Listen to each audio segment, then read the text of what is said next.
Al ver que sus ancestros provenientes de generaciones de caballistas habían reencarnado en aquel niño que más parecía un zancudo con gafas, le tomó tal cariño que le entregó la hacienda a Alberto solo para que su hijo menor tuviera dónde montar. Alberto, consciente de que era la última oportunidad que le daba la vida, se entregó en cuerpo y alma a levantar en esos 4 potreros robustos ejemplares de caballos de paso fino, que empezaron a ser premiados en todas las ferias y que eran marcados al rojo con el hierro de su verdadero propietario. 8A, decían las ancas de cada animal.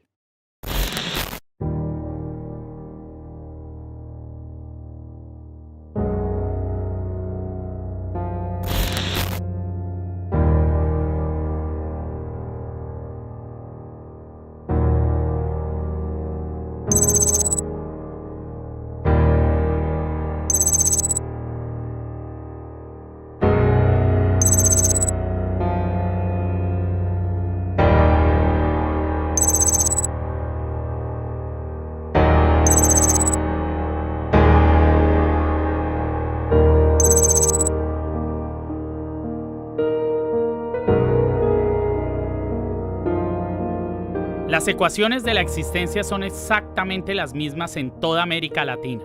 Somos los restos de una masacre ejecutada contra un pueblo indefenso al que hoy tenemos la obligación de reivindicar. Si cambiamos las variables, si luchamos en contra de la desigualdad, la miseria y nos oponemos al abuso del poderoso, cambia el resultado.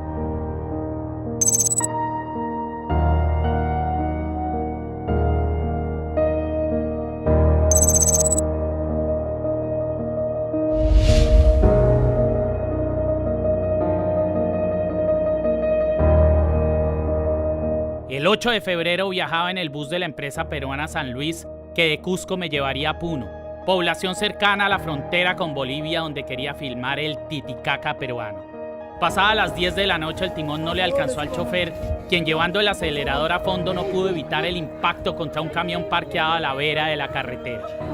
Este accidente me develaría los engranajes de todo un sistema social regido por el abuso devastador de todos aquellos violentos neomonarcas feudales deshumanizados como Álvaro Uribe y su candidato a la presidencia Rodolfo Hernández.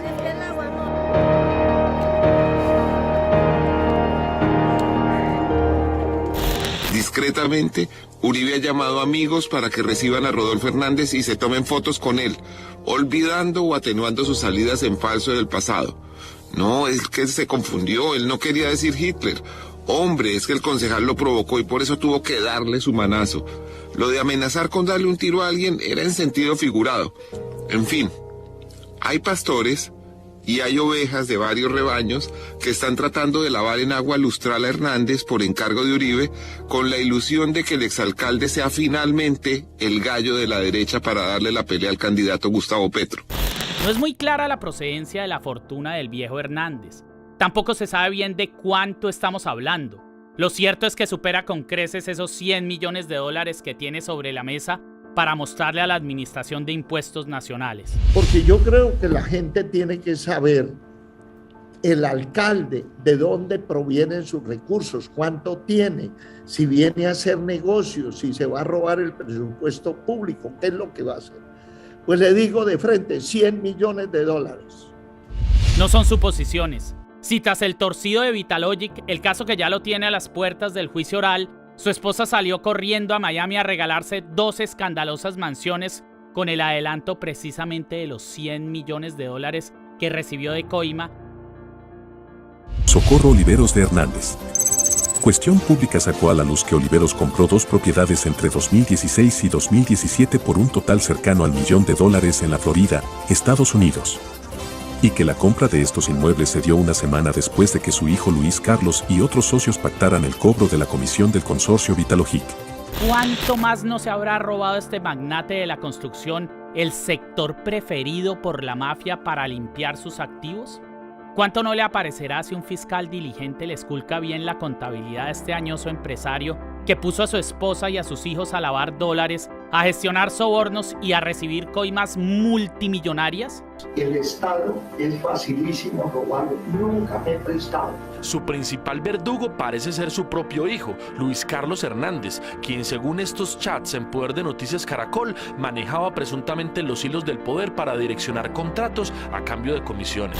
Alias el ingeniero empezó a robar al Estado desde que hizo sus pinitos como burócrata, siendo concejal de Piedecuesta en los 90, el pueblo que lo vio nacer a mediados del siglo pasado. Quizá es el mareo senil de su mente que a sus casi 80 años empieza a trastrabillar cuando habla de todo lo que le ha dejado a su pueblo. Se le olvida la destitución que se ganó por atacador cuando lo descubrieron echándole muela a un contrato comunitario. Viendo que entre más arriba más plata ganaba, armó lista la cámara y puso en venta cada puesto.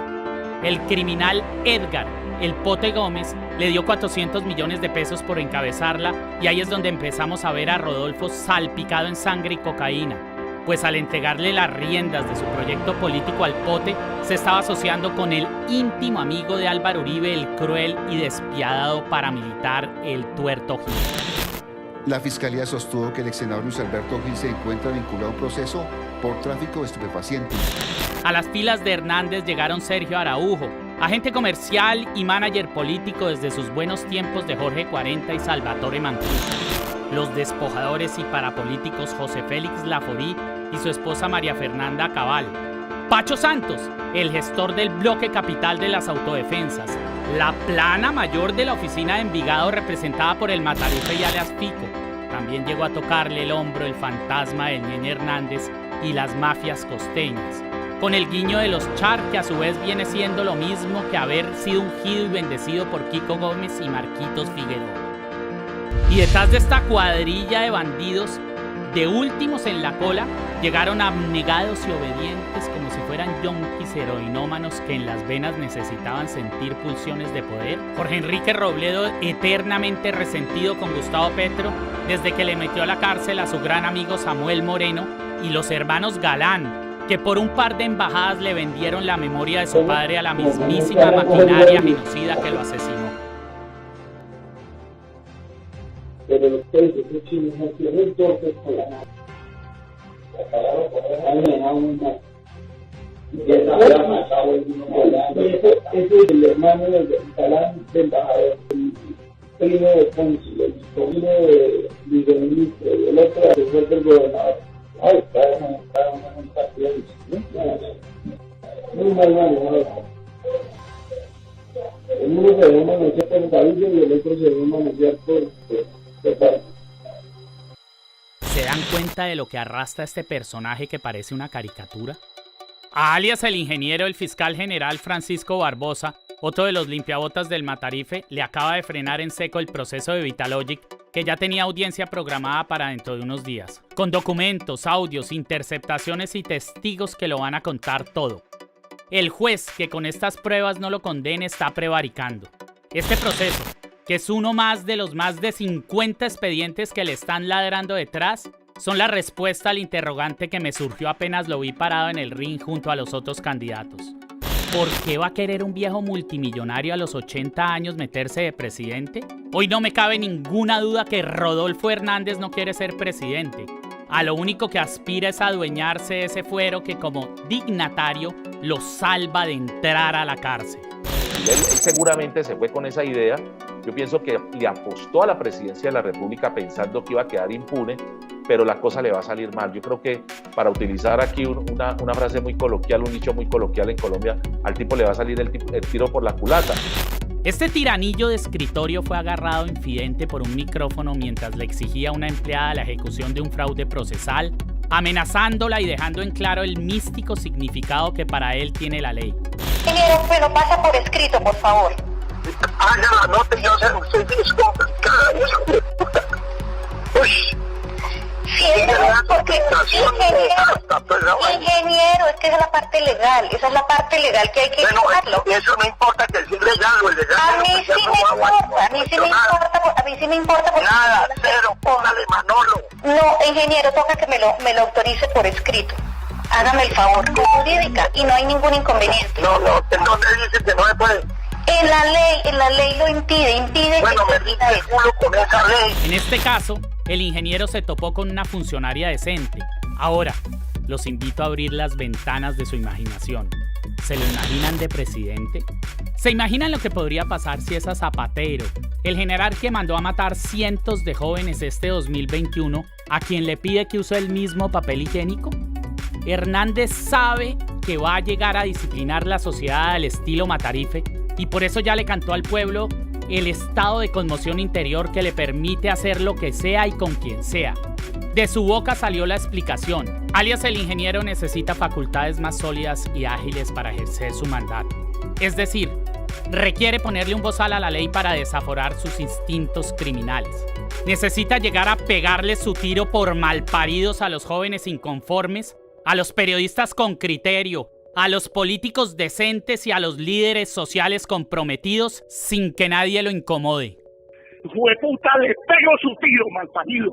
La imagen y la voz en los videos de sus antiguos colaboradores de campaña, empleados y hasta amigos y familiares lo dibujan como un bandido chueco, abusador y atarbán que es capaz de agarrar a madrazos hasta la mismísima Virgen. Yo recibo a la Virgen Santísima y todas las prostitutas que vivan en el mismo barrio con ella.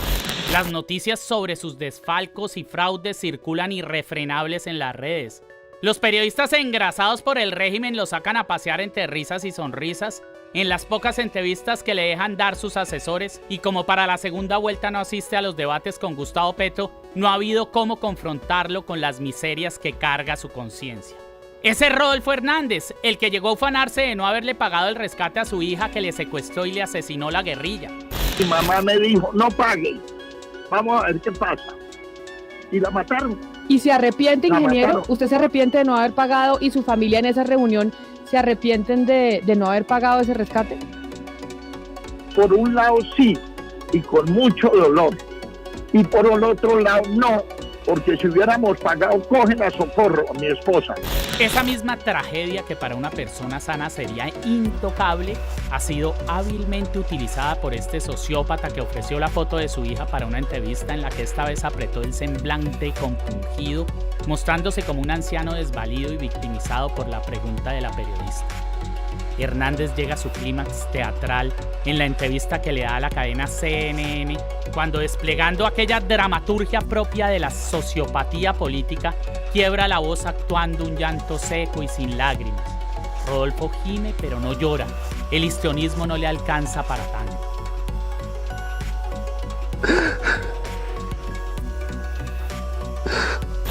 Puedo leerle el pensamiento a Ángel Becasino, el estratega político argentino que lo tiene donde está, empalagando el TikTok con las frases chabacanas que salen de su boca ligera, y traducirles aquí el juego del publicista que, después de pedirle a Rodolfo que llore frente a la cámara, pretende que todos ustedes, allá dentro donde duerme su inconsciente, se compadezcan y le limpien con esas lágrimas invisibles que nunca salieron de sus ojos.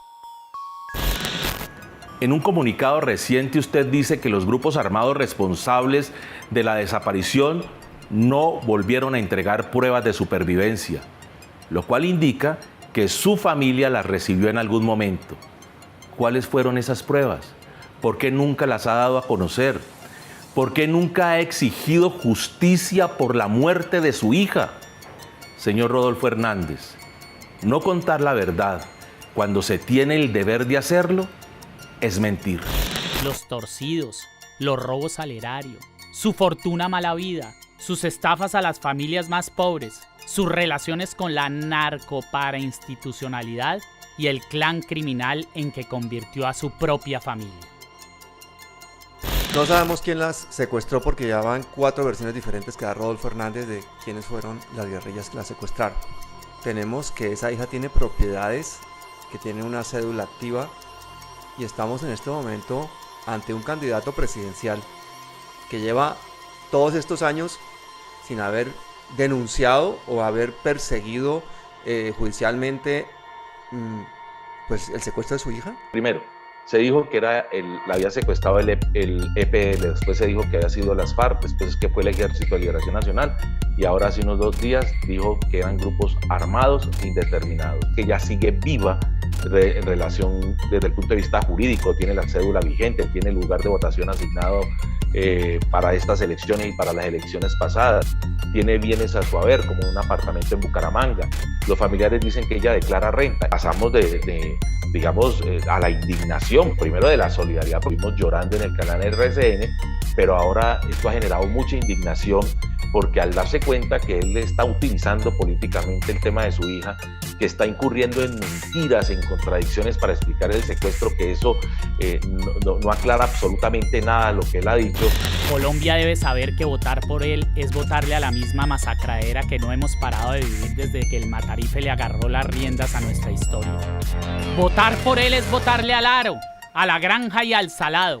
Votarle a él es votarle a los tiros que perforaron las humanidades de Jaime Garzón, Rodrigo Lara Bonilla, Jesús María Valle y del resto de próceres aniquilados por el Matarife. Votarle a él es votarle al desfalco de Agroingreso Seguro, Odebrecht y Reficar. Votarle a él es votarle al paramilitarismo y al narcotráfico. Votar por él es votar por el oscurantismo y el retroceso sociocultural. Es votar por la agresión a las mujeres y el machismo, por la homofobia y el neonazismo.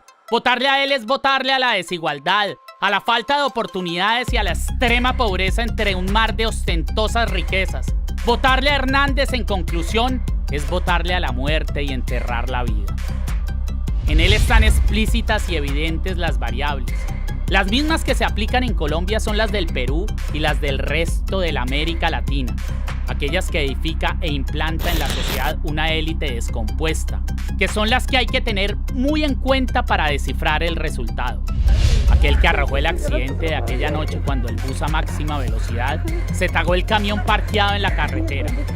Que el choque fue tan fuerte que el motor del vehículo en el que viajábamos se incrustó en el cuerpo del ayudante del conductor y unas vigas de madera que llevaba el camión rompieron el vidrio del bus, estallándose en la cabeza de 2 pasajeros.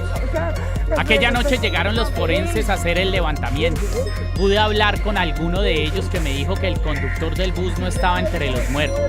El golpe había sido de costado y el conductor muy probablemente había salido ileso. Pero, entonces, ¿dónde estaba?, pregunté. Se escapó, respondió el forense. ¿Y por qué haría eso?, repetí incrédulo.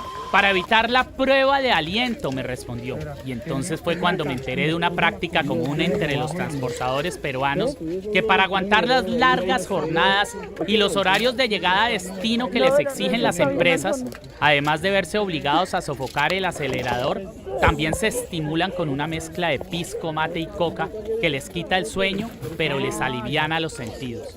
Esta práctica común, a la que se veían obligados los conductores para mantener su empleo, sumado al hecho de que los propietarios de la empresa, una familia de ricos empresarios, repletos de tierras y propiedades, se habían hecho a la fama de que descuidaban los automotores, no les hacían los mantenimientos y no renovaban la planta vehicular, me llevó a entender que ese choque había sido el producto de una estructura social inequitativa y desigual que no ha dejado de existir desde la colonia en nuestras sociedades y que genera como resultado una sola tragedia. Aquella que vivimos cada día nosotros los colombianos, que vamos montados en un bus parecido al que arrancó de Cusco esa noche, repleto de todos aquellos tantísimos muertos que no dejan de aparecer desde los tiempos del Matarife. En la mañana todo estaba resuelto. Nos recogió otro bus de la empresa en el que viajamos junto a una pareja de venezolanos que llevaban una niña de brazos. Venían huyendo de la esclavitud en el Perú, donde tenían que trabajar 16 horas diarias los 7 días de la semana por un salario para ilegales que solo les alcanzaba para comer. Atravesarían el desierto con miedo de que los asesinaran a los 3 para llegar a Chile, donde una amiga les tenía prometido un trabajo. Señoras magistradas Gloria Estela Ortiz, Cristina Pardo y Paola Meneses. Corte Constitucional, República de Colombia. Tutela interpuesta por Álvaro Uribe Vélez en contra de Daniel Mendoza y la serie Matarife. Soy Luz Marina Bernal Parra, madre de Soacha y madre del joven Fair Leonardo Porras Bernal, asesinado por el Ejército Nacional de Colombia, por el aparato genocida estatal liderado por Álvaro Uribe Vélez, que entre otros hechos atroces llevó a cabo el genocidio de los falsos positivos. A mi hijo lo asesinó el ejército en ejecuciones extrajudiciales de una política de Estado que, de acuerdo a los testimonios de los mismos militares, fue gestada en la seguridad democrática de Álvaro Uribe Vélez. El gobierno de Uribe diseñó, construyó y sostuvo los mecanismos que movieron la piñonería del sistema que llevó a cabo uno de los más viles de los genocidas de la historia latinoamericana. Las llaves del encendido de este aparato de producción de muertos en cadena las tenía Álvaro Uribe Vélez.